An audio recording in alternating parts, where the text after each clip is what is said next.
Sabtu siang, sebuah helikopter jatuh di kawasan industri di Kabupaten Kendal, Jawa Tengah. Basarnas Semarang mengungkap helikopter tersebut milik TNI Angkatan Darat.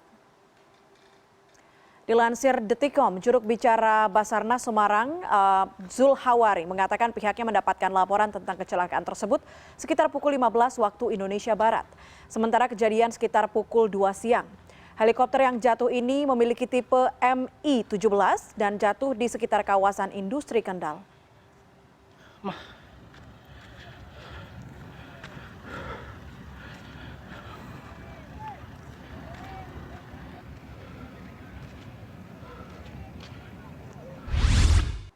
Baik, untuk mengetahui informasi selengkapnya sudah bergabung bersama kami jurnalis foto CNN Indonesia ada Damar Sinuko di Kendal, Jawa Tengah.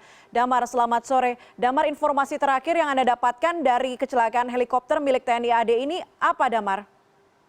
Ya, peristiwa kecelakaan heli TNI Angkatan Darat tipe Mi-17 V5 ini terjadi sekitar pukul 2:30 sore tadi, di mana heli ini mengangkut 9 orang, diantaranya ada beberapa personel TNI Angkatan Darat dan siswa terbang dari Pusat Pendidikan Penerbangan. Nah, heli ini sendiri tengah melakukan terbang latih dengan arah menuju perairan Kendal. Namun belum diketahui apa penyebabnya.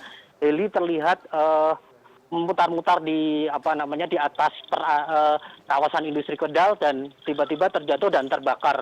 Dari hasil penyelidikan sementara diketahui 4 orang termasuk pilot meninggal dunia dan 5 orang lainnya mengalami luka-luka, Puspa. 4 pilot, apakah ada informasi termasuk dengan peserta atau anggota yang latih di sana, Damar? Yang meninggal merupakan seluruhnya adalah personel dari TNI Angkatan Darat, yakni dari Kesatuan Penerbang TNI Angkatan Darat di Skuadron Serbu yang bermarkas di Kota Semarang. Heli Mi-17 sendiri memang merupakan pembelian oleh TNI pada sekitar tahun 2011 dan heli ini disimpan di hangar Skuadron Serbu Penerbat, Puspa. Oke, saat ini situasinya seperti apa? Apakah pembersihan sudah selesai dilakukan, Damar? Proses pembersihan masih dilakukan dan beberapa menit yang lalu Kapolda Jawa Tengah Irjen Ahmad Lutfi didampingi Pangdam 4 Diponegoro Maijen TNI M. Effendi berada di lokasi kejadian untuk melihat beberapa puing yang masih terbakar dan mengeluarkan asap dari heli tempur Mi-17 ini, Puspa. Namun sampai sejauh ini belum ada keterangan resmi baik dari kepolisian maupun dari TNI terkait dengan penyebab atau kronologis dari peristiwa kecelakaan heli ini, Puspa. Oke, baik. Belum diketahui informasi mengenai kronologi kecelakaan helikopter milik TNI AD, tapi apakah sudah diketahui korban-korban luka dan korban meninggal kemudian dibawa kemana, Damar?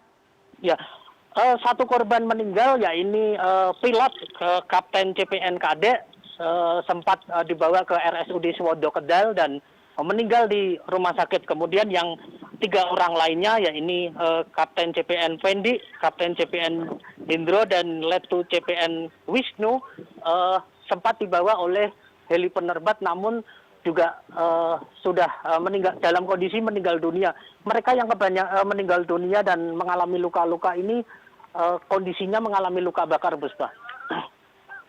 Oke, Damar, dari pantauan gambar yang kami dapatkan ini jatuh di lapangan. Apakah ada orang-orang sekitar yang kemudian melihatnya dan juga melaporkan? Dari beberapa informasi yang kita himpun, sempat ada saksi, ya ini pekerja dari Tanah Uruk kawasan industri Kendal, melihat sempat ketika sebelum terjatuh, detik-detik sebelum terjatuh, beberapa penumpang terlihat meloncat dari heli mencebur ke sungai, sekitar sungai dan laut, artinya muara, dan beberapa lainnya mungkin tidak sempat untuk melakukan penyelamatan dan akhirnya ikut jatuh bersama heli, Puspa. Baik, baik. Damar, kalau tadi Anda mengatakan pembersihan bangkai helikopter dari kecelakaan ini masih dibersihkan sampai sekarang, apa kesulitannya dan kira-kira sampai kapan helikopter ini bisa kemudian bersih dari bangkai-bangkai tersebut? proses pembersihan dilakukan secara bertahap, ya ini diawali dengan proses pendinginan, ya ini aparat TNI, kepolisian dan pemadam kebakaran serta didampingi oleh Basarnas melakukan pendinginan dulu, Puspa. Jadi disemprotkan air dan beberapa larutan agar kondisi heli benar-benar tidak dapat berpotensi terbakar lagi, dan setelah kemudian nanti dilakukan pendinginan dan benar-benar heli tidak mengeluarkan asap, baru puing-puing ini akan dibersihkan. Kawasan industri Kendal sendiri adalah kawasan yang tertutup, namun karena kecelakaan ini arus untuk evakuasi sebenarnya sangat mudah, karena begitu keluar dari kawasan industri Kendal langsung keluar ada di ruas jalur Pantura Kendal, Puspa. Oke, artinya masih membutuhkan waktu yang cukup lama untuk membersihkan lapangan tersebut dari bangkai-bangkai pesawat itu ya. Kemudian Damar, kalau Anda perhatikan cuaca saat ini seperti apa di sana? Apa mungkin ada cuaca yang memburuk yang menyebabkan adanya kecelakaan helikopter TNI AD ini? Nah, cuaca buruk memang menjadi salah satu dugaan penyebab dari jatuhnya pesawat heli ini, Puspa. Karena sampai sore ini, sampai detik ini juga kondisinya langit di atas terlihat mendung, namun belum terlihat tanda-tanda hujan. Padahal tadi sekitar, kalau kita melihat kejadian sekitar pukul 14.30 dan kita melihat sekitar pukul 14 sendiri kondisinya cerah, Puspa. Sehingga kemungkinan awak heli ini yang dimana yang bertanggung jawab adalah pilot Kapten KD ini melakukan keputusan untuk melakukan terbang latih. Damar. Ya. Baik. Baik, terima kasih informasinya Damar Sinuko. Kita tunggu update terbaru dari kecelakaan helikopter TNI AD yang menewaskan 4 orang. Seperti apa nanti perkembangannya. Damar Sinuko, jurnalis foto CNN Indonesia melaporkan dari Kendal, Jawa Tengah.